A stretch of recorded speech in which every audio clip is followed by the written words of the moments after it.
Commander Jake Morrison stood on the bridge of his ship, the USS Defender. He held a message in his hands, but his face showed no emotion. The words on the screen were simple, but their meaning was terrible. The Galactic Federation wanted Earth to give up all its warships. They wanted humanity to become defenseless. They gave Earth 30 days to decide. Jake had served in space for 20 years. He had fought in 3 wars for the Federation. He had saved alien worlds and protected alien families. But now those same aliens wanted to take away Earth's ability to protect itself. Lieutenant Katie Brooks walked up to him. She was his best officer, smart and brave. Her face was worried as she looked at the data on her tablet. "Sir, they have 12 battle fleets waiting for us," she said quietly. "The Zephyrians alone brought enough ships to destroy a dozen planets. They are not playing games." Jake nodded. He had expected this. The aliens had been getting more and more angry with humans over the past few years. They said humans are too violent, too unpredictable. They said Earth's people could not be trusted with weapons. It was not fair, but Jake understood why they were afraid. Humans had won every war they fought in. When other species gave up, humans kept fighting. When the odds were impossible, humans found a way to win. The aliens had started to notice this pattern. On Earth, President Lisa Carter sat in a dark room, deep underground. Around the table sat her most trusted advisors. The weight of the entire human race rested on her shoulders. She had to make a choice that would decide if humanity lived or died. General Paul Martinez spoke first. He was an old soldier with gray hair and tired eyes. "Madam President, we have 3 options. We can surrender and hope they let us live. We can fight and probably lose everything. Or..." He paused and looked at a woman sitting in the shadows. Dr. Amy Thompson had been quiet through the whole meeting. She ran a project so secret that most people in the room did not know it existed. She was small and thin, but her eyes were sharp and intelligent. "There is a 3rd option," she said softly. "But if we use it, we can never go back. The galaxy will never be the same." President Carter felt her heart beat faster. She had heard whispers about Dr. Thompson's work. Some called it the Phoenix Protocol. Others said it was humanity's last hope, but no one would tell her exactly what it was. "How bad is our situation?" The president asked General Martinez. The old soldier put up a holographic map of human space. Red dots showed enemy fleets surrounding every human world. Blue dots showed human ships, but there were so few of them. "They outnumber us 50 to 1, he said. "Their ships are bigger and stronger than ours. They control all the major trade routes. If we fight them the normal way, we will lose in a war." Weak. Katie Brooks looked out the window of the USS Defender at the stars. Somewhere out there, alien fleets were moving into position. They would soon be close enough to attack any human world they wanted. She thought about her family on Earth, her little brother who was only 10 years old. "What do you think they will do to us if we surrender?" She asked Jake. Jake had been thinking the same thing. The aliens said they just wanted peace. But he had seen what happened to other species that gave up their weapons. Some became slaves. Others simply disappeared. "I don't think they plan to let us keep our independence," Jake said. "They want to control us completely." Back on Earth, Dr. Thompson finally spoke about her project.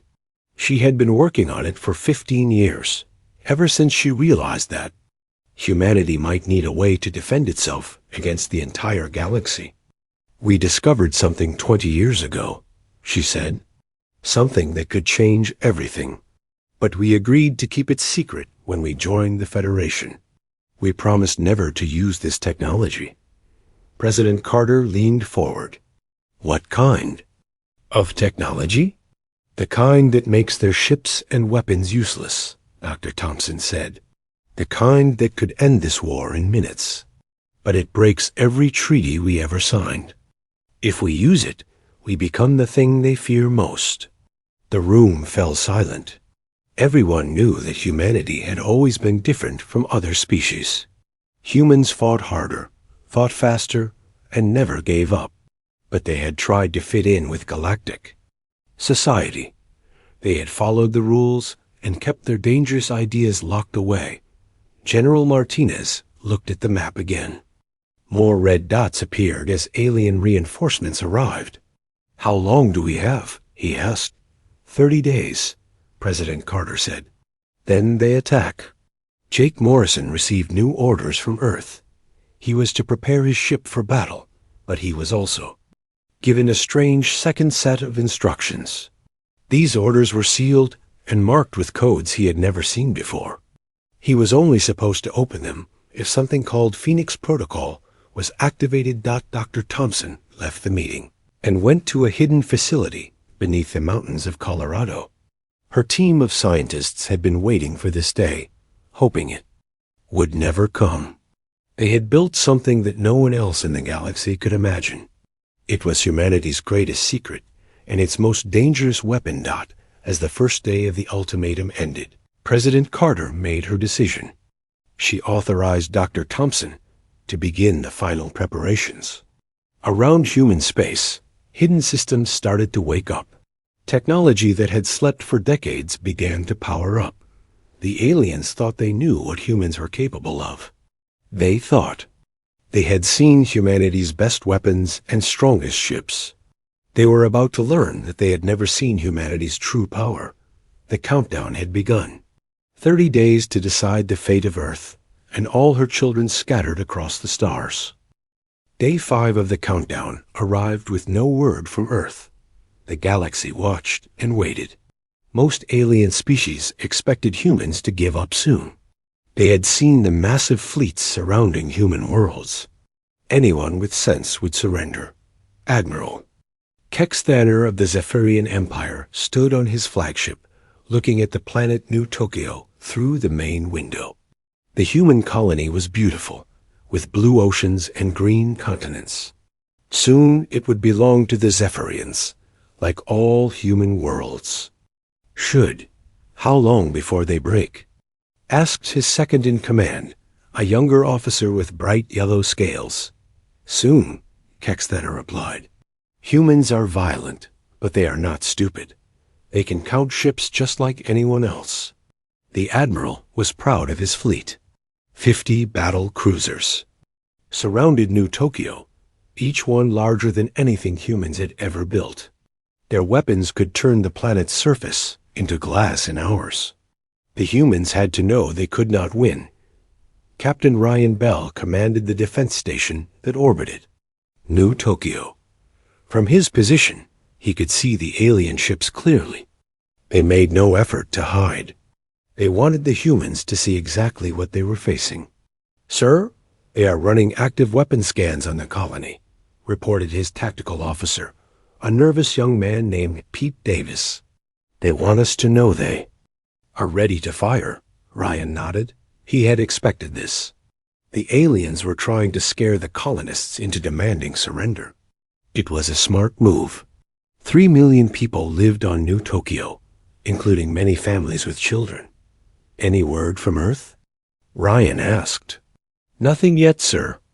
All military communications are on radio silence." That was strange. Usually, Earth Command sent daily updates during a crisis. The lack of communication worried Ryan more than the alien fleet. What was Earth planning? On Earth, Dr. Amy Thompson worked 18-hour days in her secret laboratory. Her team had been preparing for this moment for 20 years. The Phoenix Protocol was almost complete, but they needed more time. "How are the quantum generators?" She asked Dr. Steve Hudson, her closest friend and research partner. "All 73 facilities are online," Steve replied. "But we have never tested the system at full power. We don't know if it will work on this scale." Amy looked at the massive displays showing human space. Red dots marked alien fleets, while green dots showed hidden Phoenix installations. The aliens had no idea these Installations existed. They were built in secret, using technology that broke every treaty humanity had signed. It has to work, Amy said quietly. It's our only chance. Lieutenant Colonel Donna Price received her orders in a sealed room on Mars. She commanded the Ghost Battalion, humanity's most elite special forces unit. For 20 years, her soldiers had trained for missions they hoped would never happen. Ma'am, these orders are unusual, said her sergeant, a tough woman named Carol West. Donna read the instructions again. Her team was to prepare for something called Operation Fade. They would use experimental equipment that could make them invisible to alien sensors. But the technology was dangerous and had never been used in combat. How many of our people know about this equipment? Donna asked. Only us, ma'am. The weapons and suits arrived last week in unmarked containers. Donna opened one of the containers. Inside was a suit that looked like liquid metal. When she touched it felt warm and seemed to move slightly.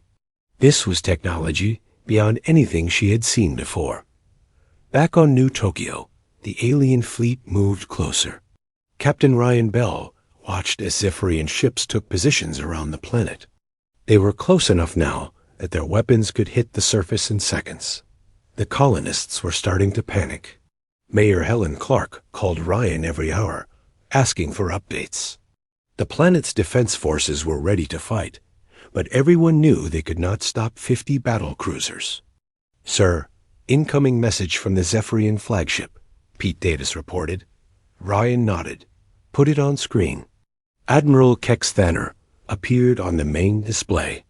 His reptilian face showed no emotion, but his eyes were cold and threatening. Human Captain, I offer you one chance to surrender peacefully. Order your people to lay down their weapons and prepare for occupation.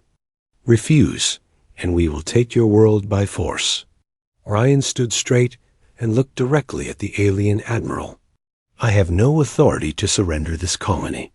You will have to wait for Earth's official response. Kex Thanner's eyes narrowed. You have 5 more days. After that, we begin bombing your cities. The transmission ended. Ryan felt the weight of 3 million lives on his shoulders. He hoped Earth knew what it was doing. On Earth, President Lisa Carter met with her advisors again. The aliens were getting impatient. Reports came in daily of Federation fleets moving closer to human worlds. Time was running out.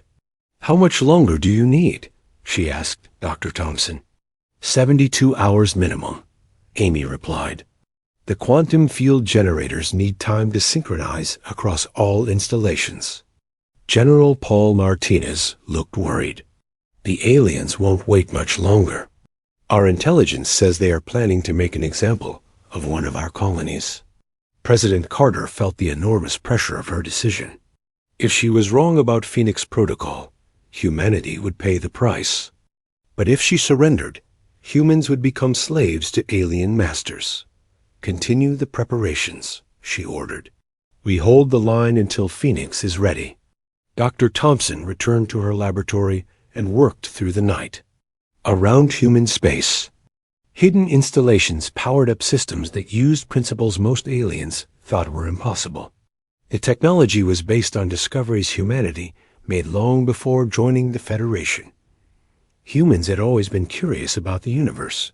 They asked questions other species never thought to ask. They explored ideas that others considered too dangerous. Now that curiosity might save them all. Day 10 arrived with still no response from Earth. The aliens grew more aggressive. Some fleets moved even closer to human worlds. Others began running practice bombing runs, showing colonists what would happen if Earth refused to surrender. But something else was happening in the empty space between stars. Energy readings appeared in sectors that should have been vacant. The readings were faint and appeared random, but they were growing stronger each day. Admiral Kex Thanner noticed the strange readings, but dismissed them as natural phenomena. He was focused on the coming battle. Soon, humans would learn what happened when they refused to obey their betters. He had no idea that humanity was preparing to teach the galaxy a very different lesson. Bay 30 arrived like thunder across the galaxy. Every alien species watched their communication screens, waiting for Earth's answer. The humans had run out of time. President Lisa Carter stood in the main communication center on Earth. Behind her were the flags of all human colonies, each one representing millions of lives. In front of her was a quantum relay that would carry her words to every corner of the galaxy. She had not slept in 3 days. The weight of the decision showed on her face, but her voice was steady and calm. Today, humanity would give its final answer to the Federation's demands. Admiral Kexthaner waited on his flagship above New Tokyo. His weapons were charged and ready. Around the human colony, 50 Zephyrian battlecruisers held their positions. He had orders to attack the moment Earth refused to surrender. All fleets report ready, his tactical officer announced. We can begin bombardment on your command. Kexthaner smiled, showing rows of sharp teeth. Soon we will show these humans what happens when they defy the Federation. Captain Ryan Bell evacuated the last civilian workers from his orbital station. Only essential military personnel remained.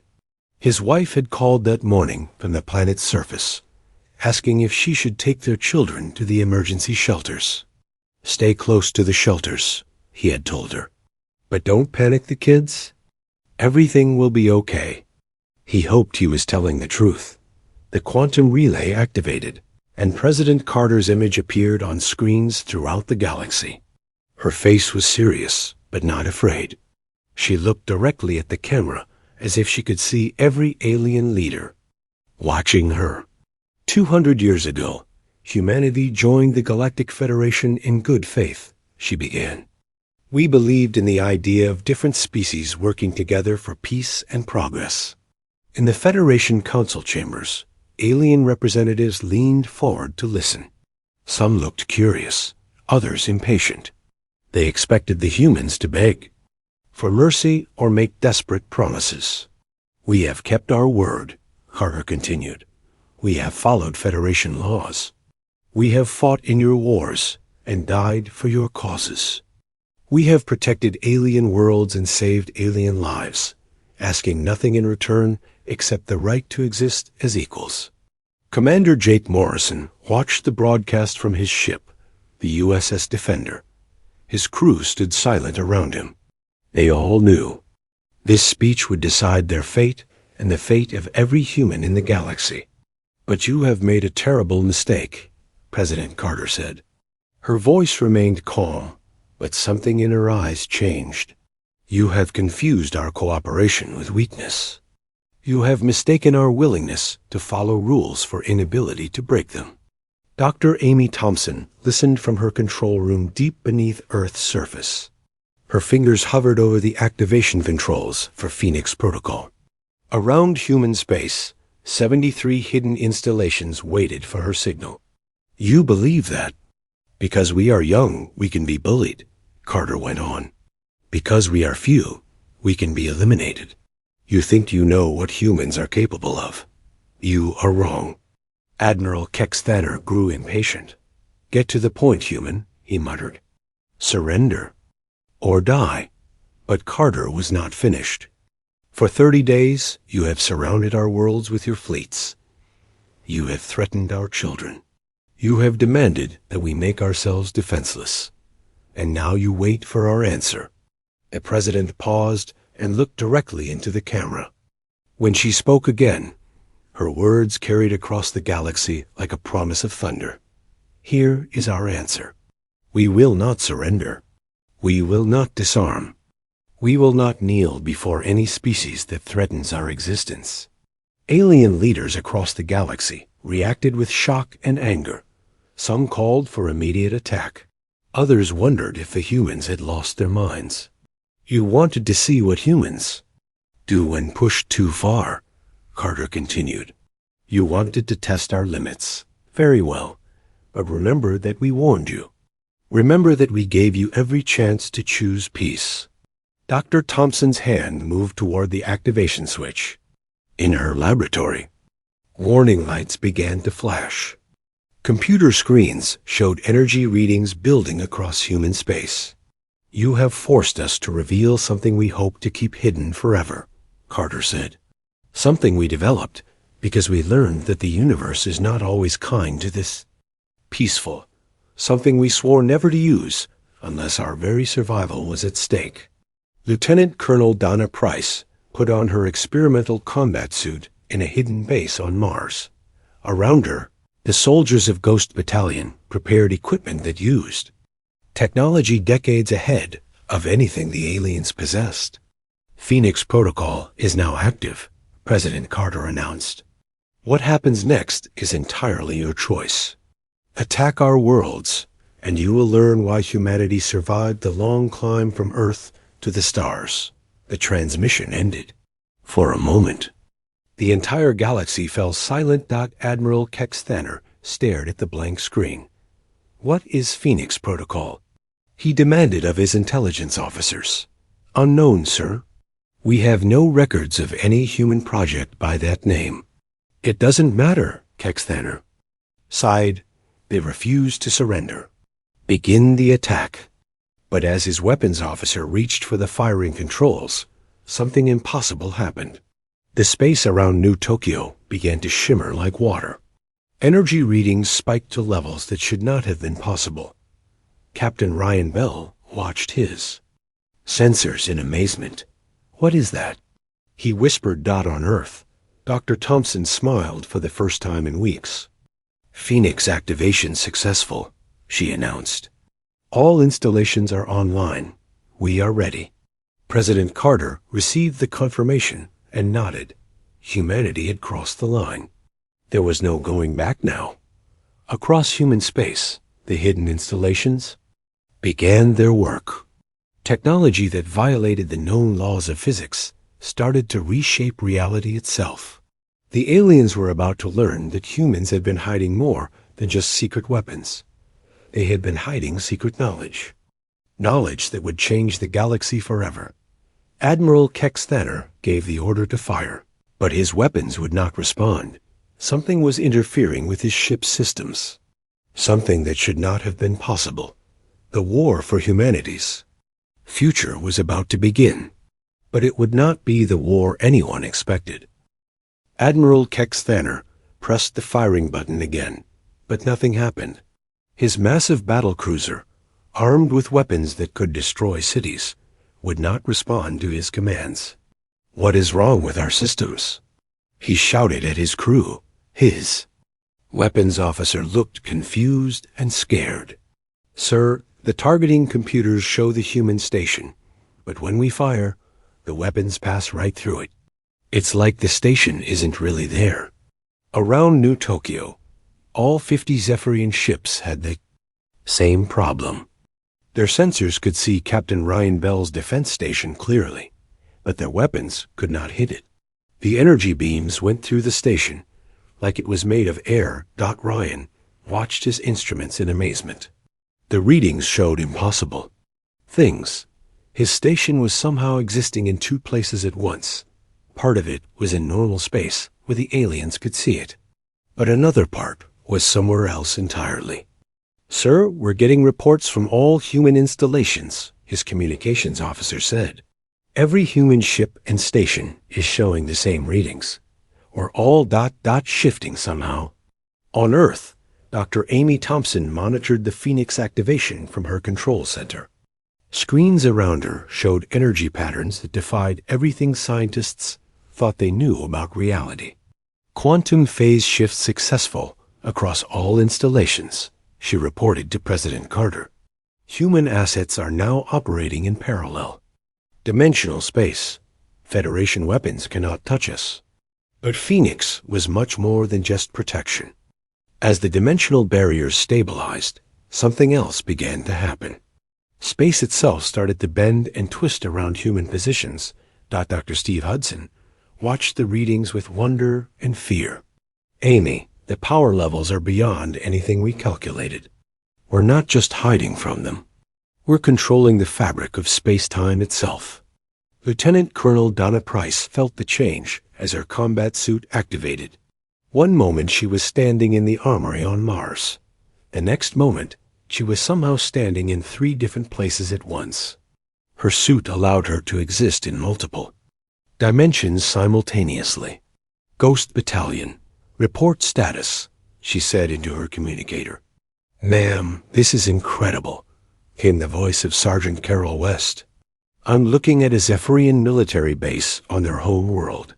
But I'm also still here on Mars. The suit is letting me be in both places." Dana smiled. 20 years of training had prepared her soldiers for this moment. Begin Operation Fade. Disable all military installations on Zephyrian worlds. Remember, no killing unless absolutely necessary. Across the Zephyrian Empire, Ghost Battalion soldiers appeared like shadows. They moved through solid walls and walked past alien guards without being seen.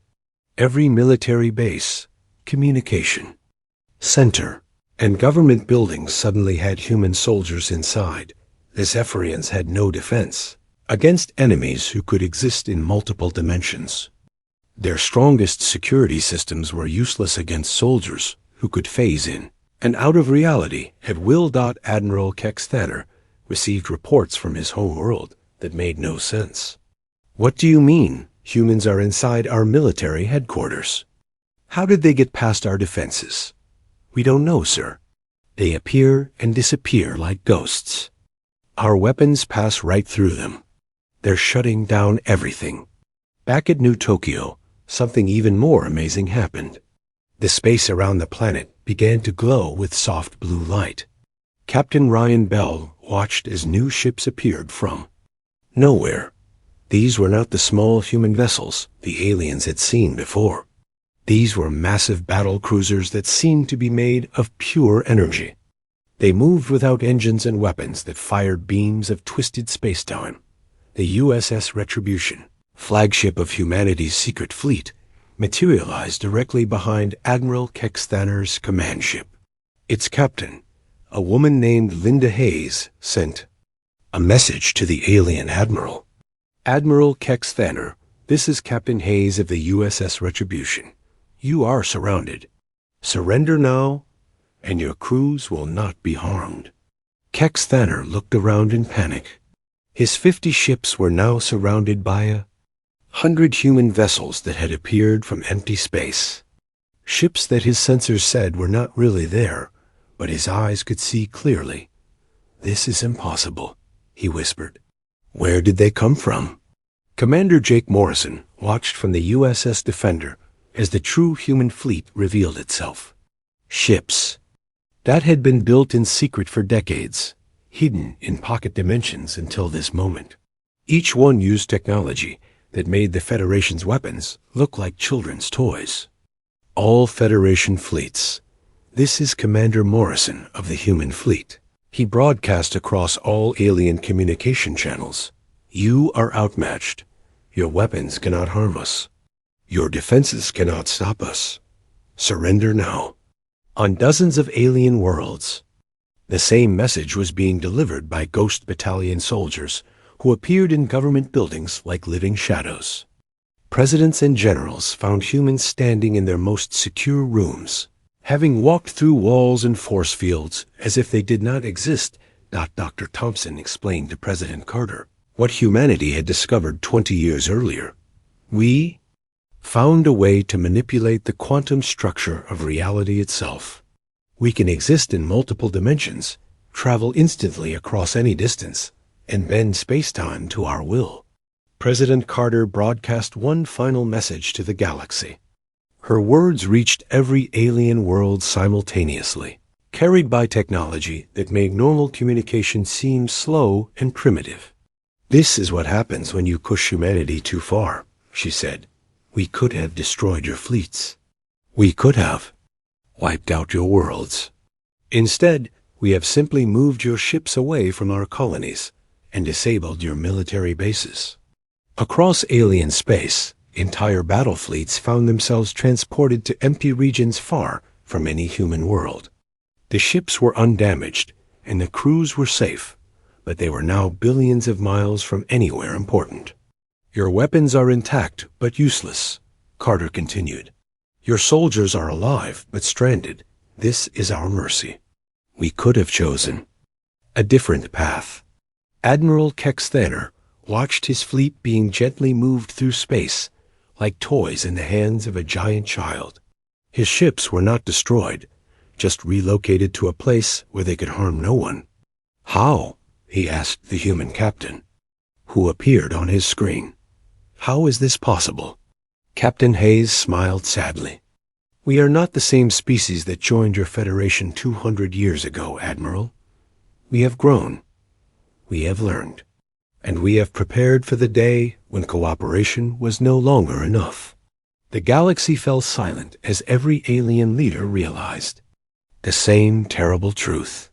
Humanity had not just hidden better weapons. They had hidden knowledge that made them masters of reality itself. The war was over before it had truly begun, and the aliens finally understood why pushing humanity too far had been such a dangerous mistake. 3 days after Phoenix Protocol changed everything, the galaxy was a different place. The old Federation Council met in emergency session, but now they were the ones asking for mercy. President Lisa Carter sat at the head of the new Galactic Assembly. The meeting room was on a space station that humans had built in just 2 days using their dimensional technology. Alien leaders who once threatened Earth now sat quietly, waiting to hear humanity's terms. Admiral Kexthaner was among them. His once proud fleet was still stranded in empty space, far from any world. His ships worked perfectly, but they were as harmless as toys floating in a bathtub.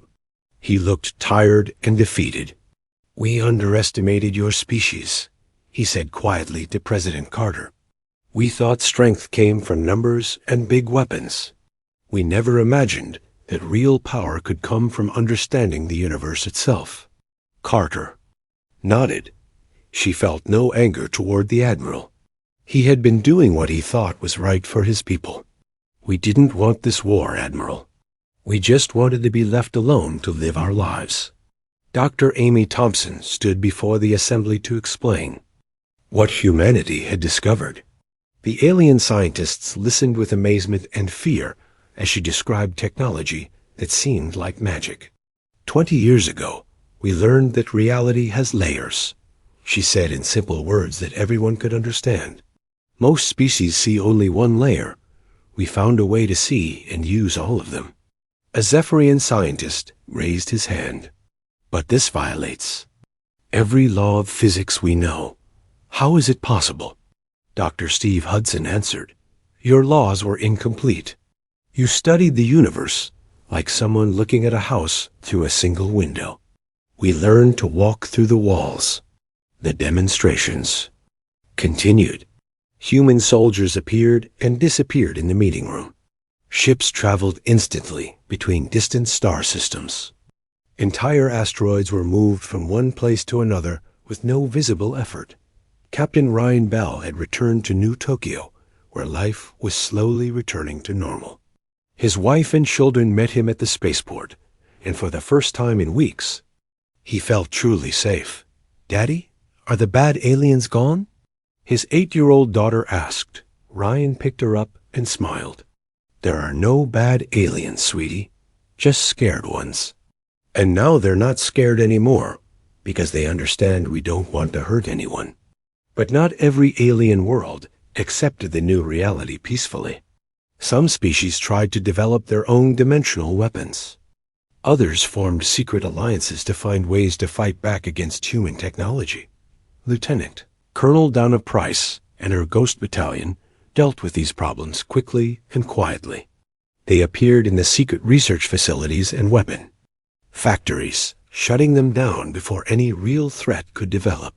"Ma'am, the Corvin Empire was building something they called a reality bomb," Sergeant Carol West reported. "We disabled it and relocated their research team to a nice planet with no military facilities." Donna smiled. The Ghost Battalion had become the galaxy's police force, preventing wars before they could start. They were feared, but also respected, because they never killed unless absolutely necessary. President Carter addressed the galaxy again, this time with terms for lasting peace. Her speech was broadcast to every world and every ship, carried by communication systems that worked faster than light itself. We could rule the galaxy, she said. We could make every species bow to human authority. But that is not who we are. We want peace, not conquest. Her terms were simple but firm. All military forces in the galaxy would be reduced to small defense fleets. No species would be allowed to threaten another with extinction. The new Galactic Assembly would make decisions through voting, not through threats. We will enforce these rules, Carter continued, not because we want power, but because we want safety for everyone. The strong will no longer be allowed to bully the weak. Commander Jake Morrison was given a new job. Instead of commanding a warship, he now led the Galactic Peace Fleet. His ships appeared wherever conflicts started, usually ending fights just by showing up. It's strange, he told his wife during a video call. Most problems stop being problems when people know we're watching. The Zephyrian Empire, once the strongest military power in the galaxy, became one of humanity's closest allies. Admiral Kex Thanner worked with human officers to redesign his fleet for exploration instead of conquest. We spent so much time learning how to destroy, he told Jake during one of their meetings. Perhaps it's time we learned how to build instead. Dr. Thompson began sharing some human technology with other species, but only the peaceful applications. Alien worlds received new energy sources and faster communication systems. But the military applications of dimensional science remained a human secret. Trust must be earned, she explained to the assembly. We will share more as the galaxy proves it can handle such knowledge responsibly. Years passed, and the galaxy became more peaceful than it had ever been. Trade flourished between worlds. Scientific discoveries were shared freely. Wars became rare and small. Children on alien worlds grew up hearing stories about the day humans revealed their true power. Some stories made humans sound like gods. Others made them sound like monsters. But the children who met actual humans learned a different truth. Humans were neither gods nor monsters.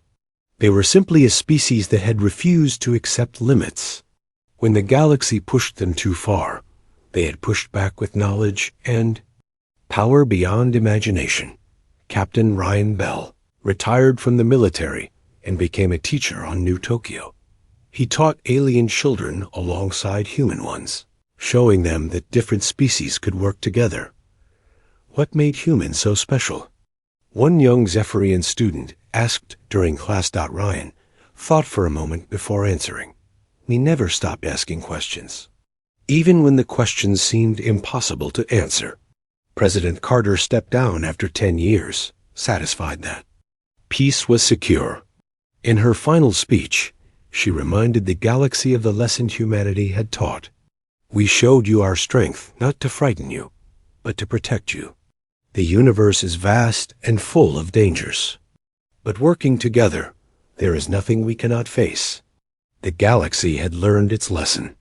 Pushing humanity too far had not led to humanity's destruction. Instead, it had led to a new age where strength was used to protect the weak instead of conquering them. And in the end, that was the most human thing of all.